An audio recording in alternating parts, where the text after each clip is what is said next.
రెండు ఆర్థిక ధోరణుల మధ్య ఘర్షణ దేశమంతా చూస్తున్న ప్రయోగశాల ఆంధ్రప్రదేశ్. జగన్ మళ్ళీ అధికారంలోకి వస్తే ఈ రాష్ట్రం భవిష్యత్తు ఏమిటి? ఆయన పార్టీని తెలుగుదేశం ఓడించగలదా? వైఎస్ఆర్ కాంగ్రెస్ గెలవకపోతే పేదలు ఏమైపోతారు? జగన్, చంద్రబాబుల అనుకూల, వ్యతిరేక వర్గాల మధ్య సోషల్ మీడియాలో ఈ పోరు ఆగడం లేదు. ఈ ఇద్దరు నాయకుల ద్వేష లేదా సాత్విక గుణగణాలను, రాజకీయ కోణాలను పక్కన పెడితే ఈ ఇద్దరి మధ్య స్పర్ధ వెనుక ఆర్థిక విధానాల రెండు నమూనాల ఘర్షణ ఉంది. భారతదేశంలో అభివృద్ధి పథంపై రెండు ప్రధాన నమూనాల మధ్య నిరంతర చర్చ జరుగుతుంది. ఒకటి, సాంకేతికత, పెట్టుబడులు, మౌలిక సదుపాయాల ద్వారా ఆర్థిక వృద్ధిని సాధించి ఆ ఫలాలను క్రమంగా ప్రజలకు అందించాలనే వృద్ధి ఆధారిత నమూనా. రెండవది, ప్రత్యక్ష నగదు బదిలీ, డీబీటీ మరియు సంక్షేమ పథకాల ద్వారా పేదరికాన్ని తక్షణమే తగ్గించాలనే సంక్షేమ ఆధారిత నమూనా. ఈ రెండు సిద్ధాంతాల ఘర్షణకు గత దశాబ్ద కాలంగా ఆంధ్రప్రదేశ్ ఒక ప్రత్యక్ష ప్రయోగశాలగా మారింది.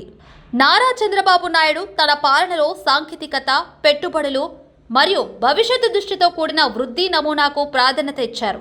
దీనికి పూర్తి భిన్నంగా వైఎస్ జగన్మోహన్ రెడ్డి నవరత్నాలు పేరుతో సంపూర్ణ సంక్షేమ పాలనను అమలు చేశారు. అధిక నిరక్షరాస్యత, పేదరికం ఉన్న సమాజంలో ఏ నమూనా స్థిరమైనది? ఈ రెండు నమూనాల బలాలను, వాటి రాజకీయ పర్యవసనాలను 2024 ఎన్నికల తీర్పును విశ్లేషించడమే ఈ వ్యాసం ముఖ్య ఉద్దేశం. చంద్రబాబు అభివృద్ధి నమూనా దీర్ఘకాలిక దృష్టి, సాంకేతికతపై నమ్మకం, ప్రైవేటు పెట్టుబడులను ఆకర్షించడంపై ఆధారపడి ఉంటుంది. ఆయన విజన్ 2020, స్వర్ణాంధ్ర 2047 వంటి ప్రతిష్టాత్మక లక్ష్యాలతో రాష్ట్రాన్ని ఆధునిక ఆర్థిక వ్యవస్థగా మార్చాలని ఆకాంక్షించారు. ఆయన దృష్టిలో ప్రభుత్వ పాత్ర పెట్టుబడులకు అనుకూల వాతావరణాన్ని సృష్టించే సహాయకారిగా ఉండాలి. ఈ క్రమంలోనే ఆయన P4 public private peoples partnership అనే వినూత్న నమూనాను ప్రతిపాదించారు. దీని ద్వారా సంపన్నులు పేదలను దత్తత తీసుకుని వారి అభివృద్ధికి తోడ్పడతారు. ఈ నమూనాకు అమరావతి ప్రాజెక్ట్ ఒక ప్రతిష్టాత్మక ఉదాహరణ. దీనిని కేవలం రాజధానిగా కాకుండా ప్రపంచ స్థాయి స్మార్ట్ నగరంగా, రాష్ట్ర ఆర్థిక వ్యవస్థకు చోదక శక్తిగా నిర్మించాలని లక్ష్యంగా పెట్టుకున్నారు. అయితే ఈ ప్రాజెక్టు భూ సమీకరణ, పర్యావరణ సమస్యలు మరియు నిధుల కొరత వంటి తీవ్రమైన సవాళ్లను ఎదుర్కొంది. 2019లో ప్రభుత్వం మారడంతో అమరావతి నిర్మాణం నిలిచిపోయి పెట్టుబడిదారుల విశ్వాసం దెబ్బతింది. అయినప్పటికీ అభివృద్ధి ఆకాంక్షలకు ప్రతీకగా నిలిచిన అమరావతి 2024 ఎన్నికల్లో టీడీపీ కూటమి గెలుపులో కీలక పాత్ర పోషించింది. చంద్రబాబు నమూనాకు భిన్నంగా జగన్మోహన్ రెడ్డి తన పాలనను సంపూర్ణ సంక్షేమ వాదంపై నిర్మించారు. ఆయన నవరత్నాలు పేరుతో 9 కీలక సంక్షేమ పథకాలను తన పాలనకు కేంద్ర బిందువుగా చేసుకున్నారు. అమ్మఒడి, రైతు భరోసా, ఆరోగ్యశ్రీ వంటి పథకాల ద్వారా సమాజంలోని పేద మరియు మధ్యతరగతి వర్గాలకు తక్షణ ఉపశమనం అందించడంపై దృష్టి పెట్టారు. ఈ పథకాల అమలు కోసం ఆయన గ్రామ మరియు వార్డు వాలంటీర్ల వ్యవస్థను, ప్రత్యక్ష నగదు బదిలీ డీబీటీ విధానాన్ని విస్తృతంగా ఉపయోగించారు. ఈ వ్యవస్థ పాలనను ప్రజల గడప వద్దకు తీసుకెళ్లి మధ్యవర్తుల ప్రమేయాన్ని తగ్గించిందని ప్రశంసలు పొందింది. ఈ పథకాల వల్ల ప్రభుత్వ పాఠశాలలు నమోదు రేటు పెరగడం, ఆరోగ్య సంరక్షణ అందుబాటులోకి రావడం వంటి సానుకూల ఫలితాలు కనిపించాయి. అయితే ఈ భారీ సంక్షేమ పథకాల అమలు కోసం రాష్ట్ర ప్రభుత్వం విపరీతంగా అప్పులు చేయాల్సి వచ్చింది. 2019 నుండి 2024 వరకు రాష్ట్ర అప్పులు దాదాపు 3 రెట్లు పెరిగాయి. ఈ ఆర్థిక భారం దీర్ఘకాలిక అభివృద్ధికి అవసరమైన మూలధన వ్యయాన్ని నిర్లక్ష్యం చేసింది. ఇది పారిశ్రామిక అభివృద్ధిని, ఉద్యోగ కల్పనను దెబ్బతీసింది. ఈ రెండు నమూనాల మధ్య ఘర్షణ పెట్టుబడిదారుల విశ్వాసం 2024 ఎన్నికల ఫలితాల్లో స్పష్టంగా ప్రతిబింబించింది. జగన్ ప్రభుత్వం 2023లో నిర్వహించిన గ్లోబల్ ఇన్వెస్టర్స్ సమ్మిట్లో 13 లక్షల కోట్ల విలువైన అవగాహన ఒప్పందాలు MOUs కుదిరాయని ప్రకటించినప్పటికీ వాస్తవంగా కార్యరూపం దాల్చిన పెట్టుబడులు చాలా తక్కువ. విధానపరమైన అనిశ్చితి, పాలసీ రిస్క్ పెట్టుబడిదారులో అభద్రతా భావాన్ని సృష్టించింది.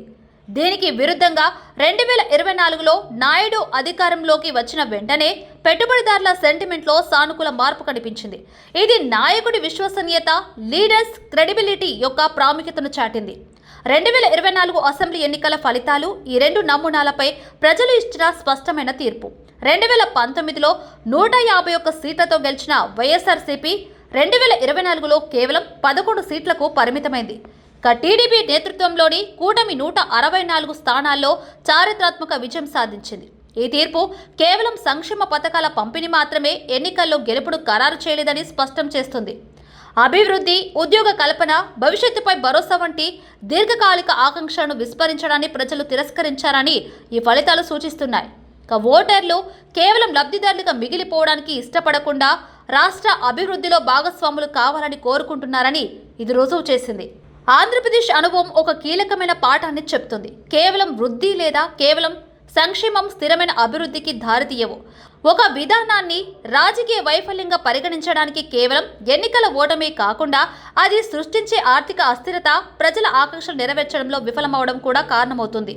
జగన్ నమూనా దాని సంక్షేమ లక్ష్యాలు ఉన్నప్పటికీ ఆర్థిక దుర్వినియోగం మరియు అభివృద్ధిని నిర్లక్ష్యం చేయడం వల్ల రాజకీయంగా విఫలమైంది. చంద్రబాబు నమూనాకు గేమ్ చేంజర్ అయ్యే సామర్థ్యం ఉన్నప్పటికీ దాని ఫలాలు అట్టడుగు వర్గాలకు చేరకపోతే అది కూడా విఫలమయ్యే ప్రమాదం ఉంది. ఈ రెండింటి మధ్య సమతూకాన్ని సాధించడంలోనే భవిష్యత్తు మార్గం ఉంది. సంక్షేమం అనేది ప్రజలను కేవలం లబ్ధిదారులుగా మార్చకుండా వారి సామర్థ్యాలను పెంచే సాధనంగా ఎంపవరింగ్ వెల్ఫేర్ ఉండాలి. విద్య, ఆరోగ్యం, నైపుణ్యాభివృద్ధి వంటి రంగాల్లో పెట్టుబడులు పెట్టడం దీనికి కీలకం. అదే సమయంలో ఆర్థిక క్రమశిక్షణతో కూడిన సమ్మిళిత వృద్ధి నమూనా ద్వారా ఉద్యోగాలను సృష్టించి భవిష్యత్తుపై భరోసా కల్పించాలి. 2024 ఆంధ్రప్రదేశ్ తీర్పు ప్రజల తక్షణ ప్రయోజనాలతో పాటు ఉజ్వల భవిష్యత్తును కూడా కోరుకుంటున్నారని స్పష్టం చేసింది. సంక్షేమాన్ని సాధికారతతో, వృద్ధిని సమ్మిళితత్వంతో అనుసంధానించగల విధానాలే రాష్ట్రాన్ని ప్రగతి పథంలో నడిపించగలవు.